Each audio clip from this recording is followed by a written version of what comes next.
Bonjour à toutes et à tous, nous sommes le vendredi 6 juin. Bienvenue dans l'édition de la mi-journée du journal de TV Vendée. Le ministre de l'Intérieur, Bruno Retailleau, est en déplacement ce vendredi en Vendée.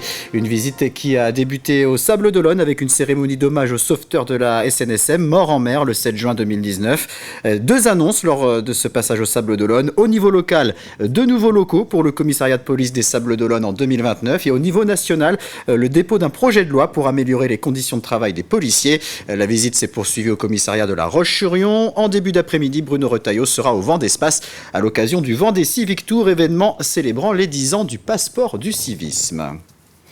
Vélodyssée, Vélidéal ou encore Vendée Vélo Tour. Voici quelques exemples des grands itinéraires permettant de traverser la Vendée à vélo. Et ils sont de plus en plus empruntés. Le cyclotourisme connaît un succès grandissant. Il faut donc s'adapter du côté des professionnels comme les loueurs de vélos par exemple, mais aussi les hébergeurs. Les campings notamment proposent de plus en plus des offres correspondant aux touristes se déplaçant en deux roues. C'est ce qu'a pu constater Louise Viager sur le littoral du Nord-Vendée. Équipés de sacs à dos, de lunettes de soleil et de casquettes, nombreux sont les touristes qui sillonnent les pistes cyclables pour découvrir la Vendée. Pour répondre à la demande, ce loueur s'est équipé d'une flotte de 350 vélos. J'ai commencé à 60 vélos, voilà, pour vous donner une idée. Maintenant, je pense que je suis au maxi de ce que je puisse faire. Des petites cabanes en bois sur le mode prêt à camper.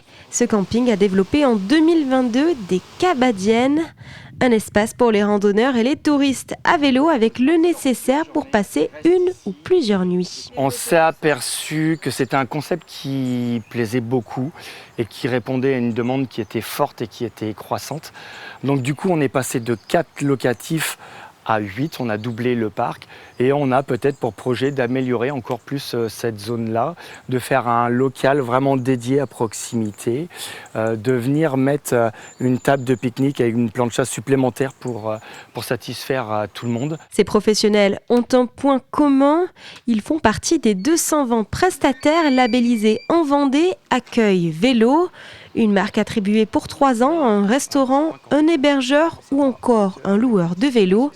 Des établissements qui doivent répondre à des critères précis. Il doit pouvoir proposer un local vélo sécurisé dans lequel le cycliste va pouvoir ranger son vélo, un petit kit de réparation qui permet de faire face aux éventuelles avaries. Ça peut être aussi mettre à disposition du matériel pour laver les vélos, laver et sécher son linge, puisqu'un voyageur à vélo, il va aussi voyager léger. Voilà.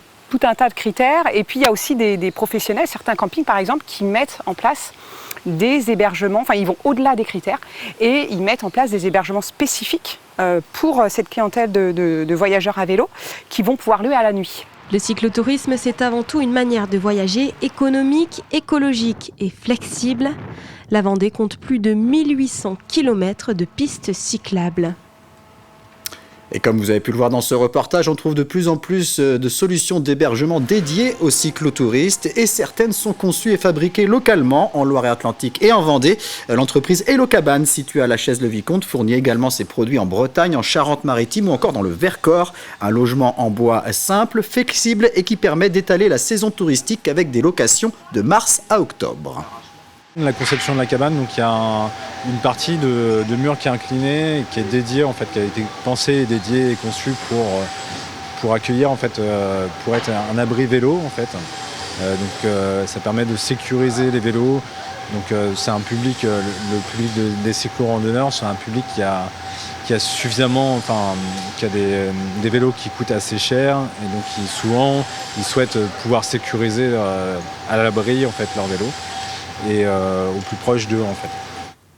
On se rend maintenant au Sables-d'Olonne et plus précisément au cœur de l'espace naturel sensible de la dune du Paracou où se trouve la mare des Agores. Cette ancienne carrière de sable, abandonnée depuis les années 70, est la propriété du département depuis 2017. Cet espace naturel a été totalement restauré avec un important débroussaillage, une sécurisation du site, la mise en place d'une signalétique ou encore la création d'un belvédère. La faune et la flore peuvent désormais s'y développer dans de bonnes conditions et le public y accéder facilement. Et on part maintenant à la rencontre de la compagnie lyonnaise Dansestia et de ses 4 danseuses qui participent au concours intitulé Au regard chorégraphique. Ce dernier est organisé par la Fédération française de danse afin de promouvoir la création artistique. Les 4 femmes ont brillamment franchi les étapes départementales et régionales. Elles se préparent désormais pour les rencontres nationales qui auront lieu à Montluçon du 3 au 6 juillet. Florian Wozniak a pu les suivre lors d'un entraînement. Peaufiner les derniers mouvements et obtenir une synchronisation parfaite. Telle est la tâche de la compagnie Dansestia à moins d'un mois de la finale nationale du concours des regards chorégraphiques. On a des coefficients d'évaluation sur la composition, la richesse, on va dire, artistique de la chorégraphie, le niveau d'exécution. Et puis, c'est vrai qu'on est dans une recherche vraiment artistique dans sa globalité. Donc le jury va vraiment regarder la cohérence entre la musique, le propos qu'on veut défendre, ce dont on veut parler dans notre chorégraphie, les costumes, les lumières, les décors, les accessoires s'il y en a et tout ça. Voilà, c'est vraiment juger la pertinence de la proposition de A à Z. Et cette proposition, Chloé et ses partenaires la travaillent depuis plusieurs mois. C'est déjà elle qui leur a permis de se hisser jusqu'en finale nationale. On a la chance, à l'issue du concours, de pouvoir avoir un échange avec le jury qui nous évalue et qui nous donne des axes d'amélioration, ce qui a marché, qui est mis en valeur et qui a fait qu'on atteint ce niveau-là et ce qui peut être encore amélioré pour espérer atteindre encore un niveau supérieur. Une progression régulière qu'ont pu ainsi rapidement constater les membres de la compagnie grâce à la bonne ambiance qui règne au sein du groupe. On s'est rencontrés surtout en cours de danse dans une autre association. Et en fait, on s'est beaucoup rapprochés et on s'est rendu compte qu'on avait aussi le même style de danse à peu près. Et on s'est dit pourquoi pas en fait faire un quatuor parce qu'on s'entendait toutes les 4 très bien.